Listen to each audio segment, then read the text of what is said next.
I need to be on my own. No. Am I in the picture there? Yeah, you're in the picture. I don't know how to sit. This is really Just sit like you're sitting. You ready? I'm ready. Why don't you do like a welcome? Welcome to the show!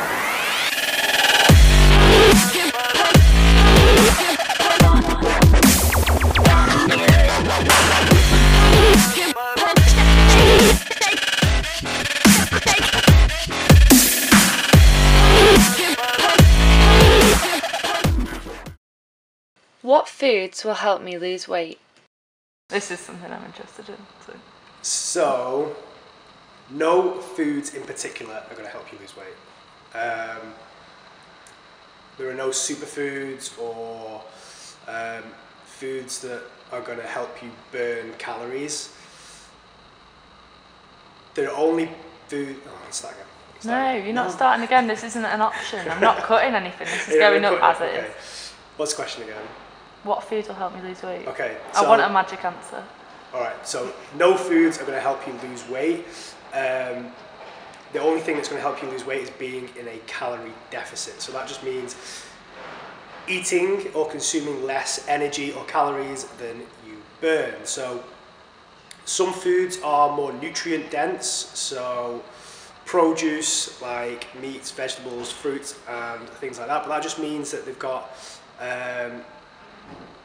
more nutrients, so more micronutrients, more vitamins, minerals, that kind of thing. So there are no superfoods, no foods that you need to eat more of to lose weight. But having said that, foods that are high in protein are going to help you stay fuller for longer, and you need to make sure that you're going to get a good balance of proteins, carbohydrates and fats, and just make sure that you're not consuming more calories than you're using throughout the day. Next. What foods should I avoid to lose weight? I think I know the answer to this. Same as the previous, so similar to the previous question, there are no foods that you have to avoid to lose weight. So again, as long as you're maintaining a calorie deficit, then you will lose weight. So if you, again, burn more calories than you consume, you lose weight. So if you can fit ice cream, beer, pizza into that calorie deficit and still get the right amounts of protein, carbohydrates and fats, then you'll continue to lose weight. However, having said that, it is very hard to stick to the right ratios and numbers of protein, fats and carbohydrates if you eat too much junk. So if I was to eat a tub of Ben & Jerry's,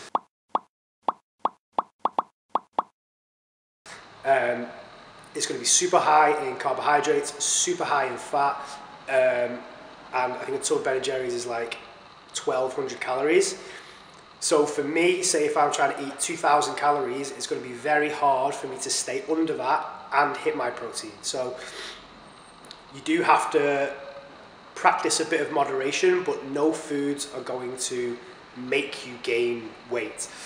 The only foods that I would say to avoid when you try to lose weight are trigger foods. So trigger foods are the type of food where you know if you eat one, you'll eat the whole packet. Pringles. So Pringles. For me, it's, as you may have noticed, ice cream.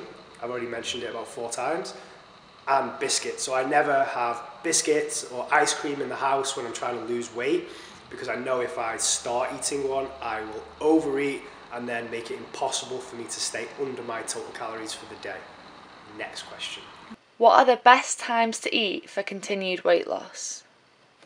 So meal timing is not massively important when it comes to weight loss. Excuse me. So there are loads of myths around meal timing, things like breakfast being the most important meal of the day, not eating late at night, but again, it just all comes down to total calories and making sure you don't eat more calories than you burn. So you'll get people who say that they've cut out carbs after 8 p.m. and they've lost weight. But that's not because they've cut carbs out after 8 p.m. It's just because they've cut out carbohydrates. That's lowered the calories throughout the day, and that's why they've lost weight. So meal timing isn't massively important. What I'd say is figure out your total intake that you need first. So your total calories, carbohydrates, fats and proteins. So that should form the foundation. Then you need to start thinking about food quality, so making sure you're getting nutrient dense foods like produce, like meat and vegetables. And then after that, once you've already sorted those two layers out, then you start worrying about meal timing and just making sure that you're giving yourself enough energy around training, actually eating carbohydrates late at night to help you sleep and things like that. But for most people, I'd say for 99.9% of people, they'll never have to worry about meal timing when it comes to weight loss, because they just need to worry about those first two layers of the pyramid, if you like, first. So don't worry about when you're eating, just make it fit your lifestyle. So for me, for example, I'm busy in the mornings, so I don't eat anything because I know I'm not thinking about food. And I know that if I eat in the morning, I've got a long day, so I'll end up overeating throughout the day. So I don't eat in the mornings. I usually have a coffee and then have my first meal around noon, around traditional lunchtime. And then I've got more food left over for the evening when I've usually got more time to sit around at home, and I'm more likely to snack. So I can do that without worrying about overeating. So don't worry about meal timing too much. Figure out total intake and make sure you're getting quality foods first. And only when you've got that nailed down, then start thinking about meal timing. Done. Bosh. Bosh. Don't forget to subscribe to us on YouTube, follow us on Instagram and Snapchat. See you there.